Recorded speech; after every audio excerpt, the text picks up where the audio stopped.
قرآنی صورتوں کی مختصر اردو تفسیر شہناز کیسر کے ساتھ اس رمضان صرف باب الایمان پر۔ السلام علیکم رحمۃ اللہ وبرکاتہ۔ چلیے آج ہم اپنا سورہ انعام کے بقیہ آیات کو پورا کرتے ہیں۔ نحمدہ ونصلی علی رسولہ الکریم، اما بعد، فاعوذ باللہ من الشیطان الرجیم، بسم اللہ الرحمن الرحیم۔ رب اشرح لی صدری ویسر لی امری واحلل عقدۃ من لسانی یفقہوا قولی، رب زدنی علما، اللہم فقہنا فی الدین، اللہم فقہنا فی الدین، اللہم فقہنا فی الدین۔ اگر ہم فرشتے بھی ان پر نازل کر دیتے اور مردے ان سے باتیں کرتے اور دنیا بھر کی چیزوں کو ہم ان کی آنکھوں کے سامنے جمع کر بھی دیتے، تب بھی یہ ایمان نہ لاتے، اور اللہ یہ کہ مشیت الہی یہی ہو کہ یہ مان لائے، مگر اکثر لوگ نادانی کی باتیں کرتے ہیں۔ اور ہم نے تو اسی طرح ہمیشہ شیطانوں، انسانوں، جنوں کو ہر نبی کا دشمن بنایا ہے، جو ایک دوسرے پر خوشائن باتیں دھوکے اور فریب کے طور پر کرتے رہتے ہیں۔ اگر تمہارے رب کی طرف یہ مشیت ہوتی کہ وہ ایسا نہ کریں تو وہ کبھی نہ کرتے، بس تم انہیں ان کے حال پر چھوڑ دو کہ وہ اپنی افرا پردازیاں کرتے رہیں۔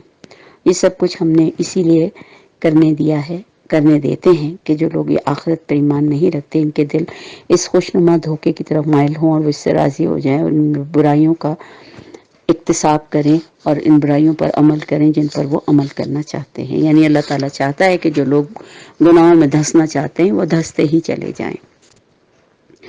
پھر جب یہ حال ہے تو کیا میں اللہ کے سوا کوئی اور فیصلہ کرنے والا تلاش کروں، حالانکہ اس نے پوری تفصیل کے ساتھ تمہاری طرف کتاب نازل کر دی ہے، اور جن لوگوں کو ہم نے تم سے پہلے کتاب دی تھی وہ جانتے ہیں کہ یہ کتاب تمہارے رب ہی کی طرف سے حق کے ساتھ نازل ہوئی ہے، لہٰذا تم شک کرنے والوں میں شامل نہ ہو جاؤ۔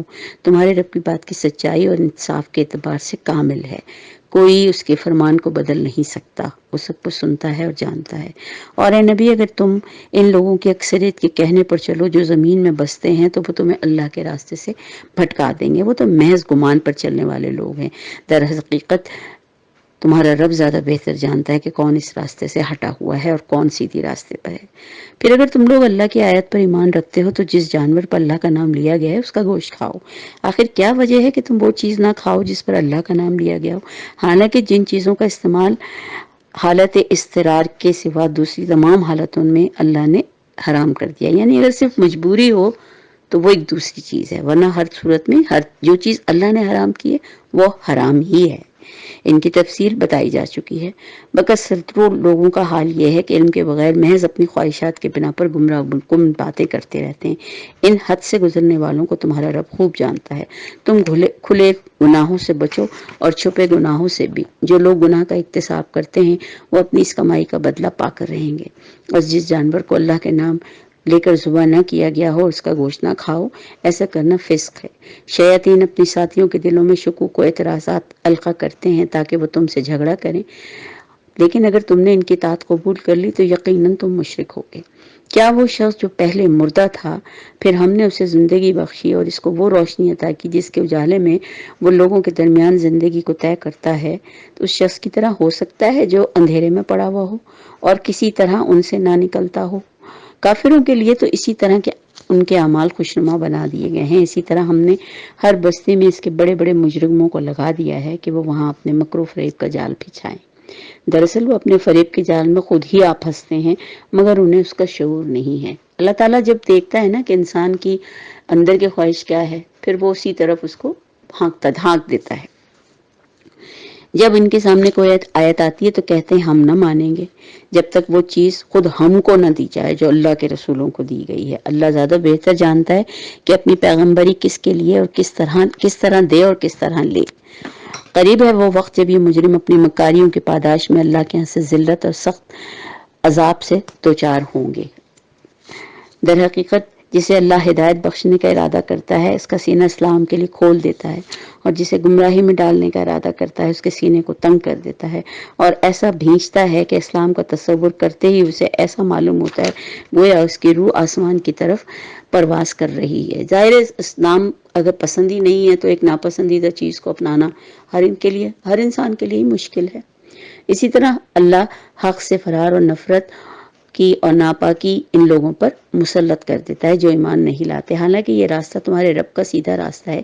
اس کے نشانات ان لوگوں کے لیے واضح کر دیے گئے ہیں جو نصیحت قبول کرتے ہیں. ان کے رب کے پاس ان کے لیے سلامتی کا گھر ہے اور وہ گھر ان کا سرپرست ہے اور اس طرز عمل کی وجہ سے جو انہوں نے صحیح طور پر اختیار کیا. جس روز اللہ ان سب کو گھیر کر جمع کرے گا اس روز وہ جنوں سے یعنی شیاطین اور جن سے خطاب کر کے فرمائے گا ایک گروہ جن تم نے تو نو انسانی پر خوب ہاتھ صاف کیا، یعنی ان سے خوب فائدہ اٹھایا. انسانوں میں سے جو ان کے رفیق تھے وہ عرض کریں گے پروردگار ہم میں سے ہر ایک نے ایک دوسرے کو خوب استعمال کیا. یہ اکثر ہم سنتے ہیں نا کہ ان کے قبضے میں جن ہیں، وہ موکل رکھتے ہیں، یہ ان کی بات ہو رہی ہے. اب ہم اس وقت آپ پہنچے ہیں جو تو نے ہمارے لیے مقرر کر دیا تھا. اللہ فرمائے گا اچھا اب آگ تمہارا ٹھکانہ ہے، اس میں تم ہمیشہ رہو گے. اس سے وہی بچیں گے جنہیں اللہ بچانا چاہے گا. بے شک تمہارا رب دانا اور علیم ہے. دیکھو اس طرح ہم آخرت میں ظالموں کو ایک دوسرے کا ساتھی بنائیں گے اس کمائی کی وجہ سے جو وہ اس دنیا میں ایک دوسرے کے ساتھ مل کر کرتے تھے. اس موقع پر اللہ ان سے یہ بھی پوچھے گا کہ ایک گروہ جن و انس کیا تمہارے پاس خود تم میں سے ایسے رسول نہیں آئے تھے جو تم کو میری آیات سناتے اور اس دن کے انجام سے ڈراتے تھے؟ وہ کہیں گے ہاں ہم اپنے خلاف خود گواہی دیتے ہیں. آج دنیا کی زندگی نے ان لوگوں کو دھوکے میں ڈال رکھا ہے مگر اس وقت وہ خود اپنے خلاف گواہی دیں گے کہ وہ کافر تھے. یہ شہادت ان سے اس لیے لی جائے گی کہ یہ ثابت ہو جائے کہ تمہارا رب بستیوں کو ظلم کے ساتھ تباہ کرنے والا نہ تھا جبکہ ان کے باشندے حقیقت سے ناواقف ہوں. ہر شخص کا درجہ اس کے عمل کے لحاظ سے ہے. تمہارا رب لوگوں کے اعمال سے باخبر ہے، بے خبر نہیں ہے. تمہارا رب بے نیاز ہے اور مہربانی کا اس کا شیوا ہے اور مہربانی کو وہ پسند کرتا ہے. اگر وہ چاہے تو تم لوگوں کو لے جائے اور تمہاری جگہ دوسرے جن لوگوں کو بھی لانا چاہے لے آئے. جس طرح اس نے تمہیں کچھ اور لوگوں کی نسل سے اٹھایا ہے، تم سے جس چیز کا وعدہ کیا جا رہا ہے وہ یقیناً آنے والی ہے. تم خدا کو عاجز کرنے کی طاقت نہیں رکھتے. اے نبی کہہ دو کہ لوگوں تم اپنی جگہ عمل کرتے رہو، میں بھی اپنی جگہ عمل کر رہا ہوں. ان قریب تمہیں معلوم ہو جائے گا کہ انجام کار کس کے حق میں بہتر ہوتا ہے. بہرحال یہ حقیقت ہے کہ ظالم کبھی فلاح نہیں پا سکتے. ان لوگوں نے اللہ کے لیے خود اسی کی پیدا ہوئی کی بھی کھیتیوں اور مویشیوں میں سے ایک حصہ مقرر کیا ہے اور کہتے ہیں کہ یہ اللہ کے لیے. یہ عرب کے قبائل کا دستور تھا کہ جو بھی ان کی یعنی بزنس سے یا کسی طریقے سے وہ پیسہ کماتے تھے اس میں سے ایک حصہ وہ اللہ کے لیے رکھتے تھے، ایک حصہ اپنے مشرکین جو ان کے خدا تھے جو بت تھے ان کے لیے رکھتے تھے اور ایک حصہ اپنے لیے رکھتے تھے. اور اللہ کہتا ہے اور وہ کہتے ہیں کہ یہ اللہ کے لیے ہے، یہ ہمارے ٹھہرائے ہوئے شریکوں کے لیے. پھر جو حصہ ان کے ٹھہرائے ہوئے شریکوں کے لیے ہے وہ تو اللہ کو نہیں پہنچتا مگر جو اللہ کے لیے ہے وہ ان کے شریکوں کو پہنچ جاتا ہے. یعنی کبھی ایسا ہوا بزنس کم ہو گیا تو اللہ کے حصے میں سے کم کر کے شریکوں کا ان کے جو بت تھے ان کے نام پہ زیادہ کر دیا کرتے تھے. اسی لیے اللہ کہتا ہے کہ ان کا شریکوں کا حصہ تو اللہ کو نہیں پہنچتا لیکن اللہ کا حصہ شریکوں کو پہنچا دیا جاتا ہے. کیسے برے فیصلے کرتے ہیں یہ لوگ. اور اسی طرح بہت سے مشرکوں کے لیے ان کے شریکوں نے اپنی اولاد کے قتل کو خوشنما بنا دیا ہے تاکہ ان کو ہلاکت میں مبتلا کریں اور ان پر ان کے دین کو مشتبہ بنا دیں. یہاں پہ خاص طور پہ اس بات کا خیال رکھنا چاہیے کہ اللہ صاف صاف کہتا ہے کہ بچوں کو یعنی اپنی اولاد کو رزق کے ڈر سے قتل نہ کرو کیونکہ میں تمہیں بھی رزق دیتا ہوں اور ان کو بھی دیتا ہوں، تو لہٰذا یہ اللہ کی مخلوق ہے. اگر اللہ چاہتا تو یہ ایسا نہ کرتے، لہٰذا انہیں چھوڑ دو کہ یہ اپنی حرکتوں میں لگے رہیں. کہتے ہیں کہ یہ جانور اور کھیت محفوظ ہیں، انہیں صرف وہی لوگ کھا سکتے ہیں جنہیں ہم کھلانا چاہیں. حالانکہ یہ پابندی ان کی اپنی بنائی ہوئی ہے. پھر ظاہر ہے دنیا کی ہر وہ چیز جو اللہ نے حلال کی ہے تو سب کے لیے کی ہے نا. پھر کچھ جانور ہیں جن پر سواری اور بار برداری بھی حرام کر دی گئی اور کچھ جانور ہیں جن پر یہ اللہ کا نام نہیں لیتے. یہ سب کچھ انہوں نے اللہ پر الزام لگایا ہے. القریب اللہ ان کے ان الزاموں کا بدلہ ضرور دے گا. یعنی بالکل جھوٹی باتیں، اللہ نے ایسا کہا ہے کرو، اللہ نے ایسا کہا کرو، یہ کرو گے تو ثواب ہوگا، یہ کرو تو ثواب ہوگا. بیکار کی باتیں جن کا اللہ تعالیٰ نہ کوئی ان کی دلیل ہے نہ کوئی ان کی سند ہے. اور کہتے ہیں کہ جو کچھ ان جانوروں کے پیٹ میں ہے، یعنی جو جانور پیگننٹ ہوتے ہیں، یہ ہمارے مردوں کے لیے مخصوص ہے، یعنی وہ بچے جو پیدا ہوں گے وہ صرف مرد کھائیں گے اور ہماری عورتیں نہیں کھا سکتی۔ ہاں اگر وہ بچہ جو جانور کے پیٹ میں ہے وہ مردہ ہو تو دونوں اس کے کھانے میں شریک ہو سکتے ہیں۔ یہ باتیں جو انہوں نے گھڑ لی ہیں، ان کا بدلہ اللہ انہیں دے کر رہے گا، اور یہ بھی اللہ کی طرف منسوب کر دیا گیا، وہ سب باتوں سے باخبر ہے۔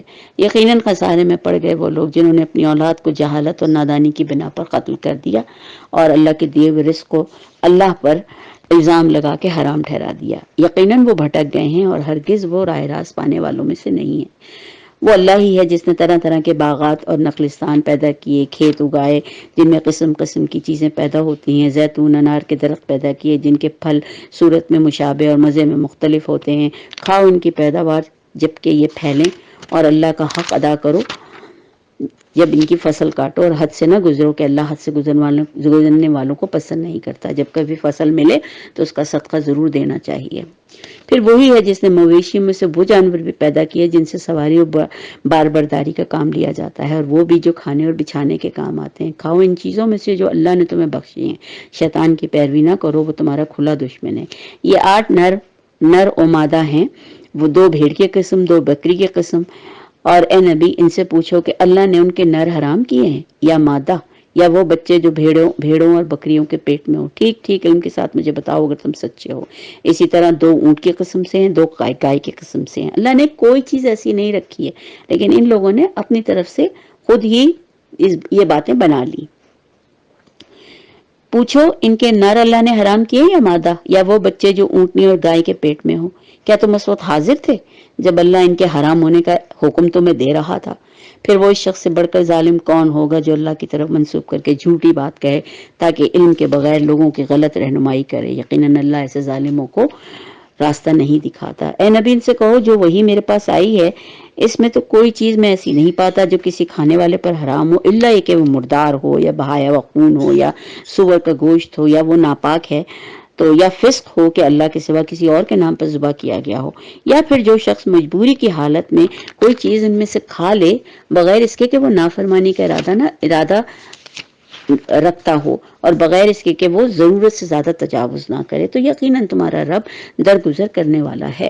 اور جن لوگوں نے یہودیت اختیار کی ان پر ہم نے سب ناخنوں والے جانور حرام کر دیے تھے، اس لیے، اور گائے اور بکری کی چربی بھی بجوز اس کے کہ جو ان کی پیٹھ یا ان کی آنتوں سے لگی ہوئی ہو یا ہڈی سے لگی رہ جائے، یہ دراصل ہم نے ان کی سرکشی کی سزا دی تھی۔ انہوں نے بھی اپنی طرف سے اس قسم کی باتیں بنا لی تھی کہ ہم پہ یہ چربی حرام ہے وہ اور یہ جانور حرام ہے، تو اللہ نے کہا ٹھیک ہے، اب تم نے خود کیا تھا نا، اب میں تم پہ اس کو بالکل حرام ہی کر دیتا ہوں، اور جو کچھ ہم کہہ رہے ہیں بالکل سچ کہہ رہے ہیں۔ اگر وہ تمہیں جھٹلائیں تو ان سے کہہ دو کہ تمہارے رب کا دامن وسیع ہے، اس کی رحمت وسیع ہے، اور مجرموں کو ان کے عذاب سے نہیں بچایا جا سکتا۔ یہ مشرک لوگ تمہاری ان باتوں کے جواب میں ضرور کہیں گے کہ اگر اللہ چاہتا تو ہم نہ شرک کرتے، نہ ہمارے باپ دادا، نہ ہم کسی چیز کو حرام ٹھہراتے۔ ایسی ہی باتیں بنا بنا کر ان سے پہلے کے لوگوں نے بھی حق کو جھٹلایا تھا، یہاں تک کہ آخرکار ہمارے عذاب کا مزہ انہوں نے چکھ لیا۔ یہ جو ہم کہتے ہیں نا کہ اللہ چاہے گا تو ہدایت دے دے گا، اللہ اس وقت ہدایت دے دے گا جب آپ اس کی طرف رجوع کریں گے۔ بغیر رجوع کیے، آپ مثال کے طور پر آپ کہیں نوکری کرنا چاہتے ہیں تو جب تک جا کے آپ اس کے لیے محنت نہیں کریں گے، اپلائی نہیں کریں گے کہ نوکری خود ہی آپ کے دروازے پہ آ جائے گی؟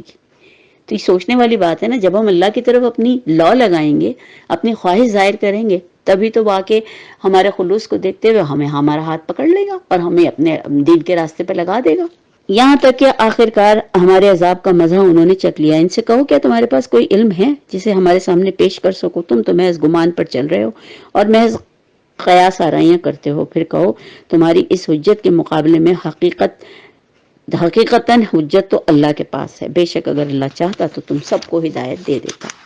ان سے کہو لاؤ اپنے وہ گواہ جو اس بات کی شہادت دیں کہ اللہ ہی نے ان چیزوں کو حرام کیا ہے، پھر اگر وہ شہادت دے دیں تو تم ان کے ساتھ شہادت نہ دینا۔ یعنی اگر اللہ کہتا ہے تم سچ ہو تو لاؤ وہ لوگ جو یہ کہتے ہیں کہ ہم شہادت دیتے ہیں کہ تمہاری باتیں سچ ہیں اور اللہ نے ایسا ہی کہا ہے۔ اور اگر پھر وہ شہادت دے دیں تو ان کے ساتھ شہادت نہ دینا، ہرگز ان لوگوں کی خواہشات کے پیچھے نہ چلنا جنہوں نے ہماری آیات کو جھٹلایا، جو آخرت کے منکر ہیں، جو دوسروں کو اپنے رب کا ہمسر بناتے ہیں۔ اگر اللہ کسی چیز کو پچھلی شریعت میں حرام کرتا ہے اور اگر وہ ہٹا دینا چاہتا ہے اس کو، تو وہ منسوخ کر سکتا ہے، لیکن اللہ نے جو چیزیں جس طرح جس وقت کے لحاظ سے حرام اور حلال کی، ان سب کی تصدیق کے قرآن کر رہا ہے، تو قرآن تو فائنل ایک یعنی آنسر ہے نا ہر چیز کا، تو اس کے علاوہ تو پھر ہم کسی اور بات کو مان بھی نہیں سکتے ہیں۔ اے نبی ان سے کہو میں تمہیں سناؤں کہ تمہارے رب نے کیا پابندیاں تم پر عائد کی ہیں کہ اس کے ساتھ کسی کو شریک نہ کرو، والدین کے ساتھ نیک سلوک کرو، اپنی اولاد کو مفلسی کے ڈر سے قتل نہ کرو، ہم تمہیں بھی رزق دیتے ہیں ان کو بھی دیں گے، بے شرمی کی باتوں سے دور رہو، اس کے قریب نہ جاؤ، خواہ وہ کھلی ہوں چھپی ہوں، اور کسی جان کو جسے اللہ نے محترم ٹھہرایا ہے ہلاک نہ کرو، اور یہ مگر حق کے ساتھ۔ اگر ایسا ہے کہ وہ واقعی اس قابل ہیں کہ ان کو ہلاک کیا جائے تو وہ ایک دوسری بات ہے، مگر ان کا حق یہ نہیں ہے۔ یہ باتیں ہیں جن کی ہدایت اس نے تمہیں کی ہے، شاید تم سبن بوجھ سے کام لو، اور یہ کہ مال یتیم کے قریب نہ جاؤ، اور ایسے طریقے سے جو بہترین ہو، یہاں تک کہ جب وہ یتیم بچہ جوان ہو جائے تو اس کو وہ اس کا مال دے دو، اور ناپ تول میں پورا انصاف کرو، ہم ہر شخص پر ذمہ داری کا اتنا ہی بار رکھتے ہیں جتنا اس کے امکان میں ہے، اور جب بات کہو انصاف کی کہو، خواہ وہ معاملہ اپنے رشتہ دار ہی کا کیوں نہ ہو، اور اللہ کے عہد کو پورا کرو۔ یہ 10 باتیں ہمیں بتائی گئی ہیں، اور یہی 10 باتیں حضرت موسیٰ کو بھی دی گئی جس کو یہ لوگ زیادہ تر 10 کمانڈمنٹس کے نام سے یاد کرتے ہیں۔ ان باتوں کی ہدایت اللہ نے تمہیں کی ہے، شاید کہ تم نصیحت کو قبول کرو، نیز اس کی یہ ہدایت یہ ہے کہ یہی میرا سیدھا راستہ ہے، اسی پر چلو اور دوسرے راستوں پر نہ چلو، اس کے راستے سے ہٹا کر وہ تمہیں راستے سے پراگندہ کر دیں گے۔ یہ وہ ہدایت ہے جو تمہارے رب نے تمہیں کی ہے، شاید کہ تم کجروی سے بچ جاؤ۔